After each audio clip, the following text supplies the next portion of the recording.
many people had a perfect match?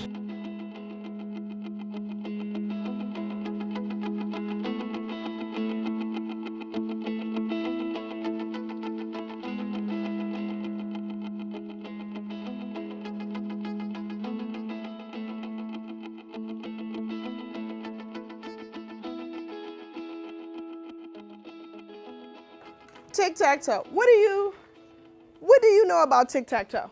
One person has to be the circle, and one person has to be the X. Okay. All right. There's 9 squares in there. Here we go.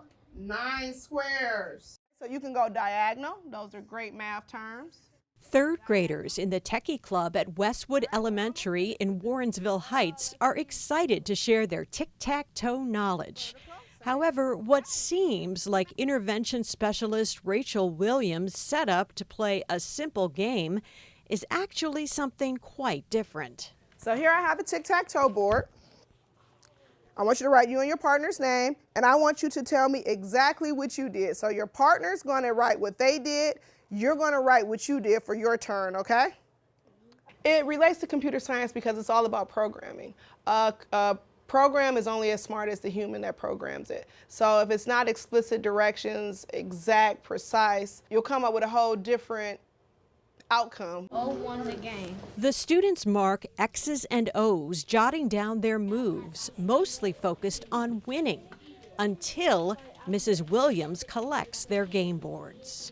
You have to follow their directions exactly as they have them written on their paper and play tic-tac-toe and show me what you come up with. You cannot look at what they're actually, all you're doing is reading their directions, okay? Okay. They're gonna read your directions and they're gonna see if they came up with the same tic-tac-toe board. Okay. Okay? Actually, you can switch. They messed it No, up. don't say they messed it up. You have to follow their directions. You have to follow exactly what they said. So guess what? The aim has changed from winning to replicating the game board. O went to middle or left. What? I saw them start with a fun tic-tac-toe to like, when they received someone else's directions, they were like, this doesn't make sense. This, they should have said this, they should have done this. So then you see the thought process of, okay, now I realize with my own game what I should have written.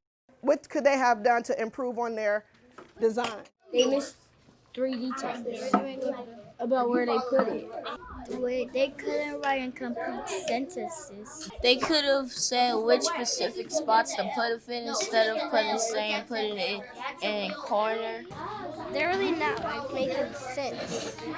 A little bit. The lesson came from the Cleveland nonprofit CS for CLE and E for Tech, 2 of many groups available to help teachers with computer science education. I am not a techie person by no stretch of the imagination. I was invited to be a part of the E4 Tech cohort, which teaches teachers how to integrate math and computer science. I'm an intervention specialist, so a lot of times my students have difficulty grasping concepts. And I realize it's not that, it's the way we're explaining things. We've confused them because we've told them what to think. When they are allowed to problem solve or to identify problems, then they can begin to identify their own solutions. And when you opened your tic-tac-toe board versus the board that you received the directions from, how many people had a perfect match? The lesson that I did use today came from the E4 Tech program, and you can just go onto their website. When you start to do the first lesson, you realize how engaged your children are, and they come back with questions, and that's the whole purpose, to keep them wondering.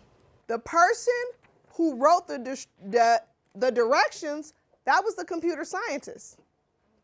They programmed the tic-tac-toe game.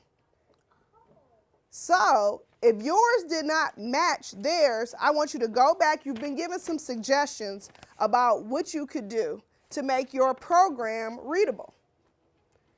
As humans, we program computers. If you program something wrong, your outcome is not going to be what you desired, okay? So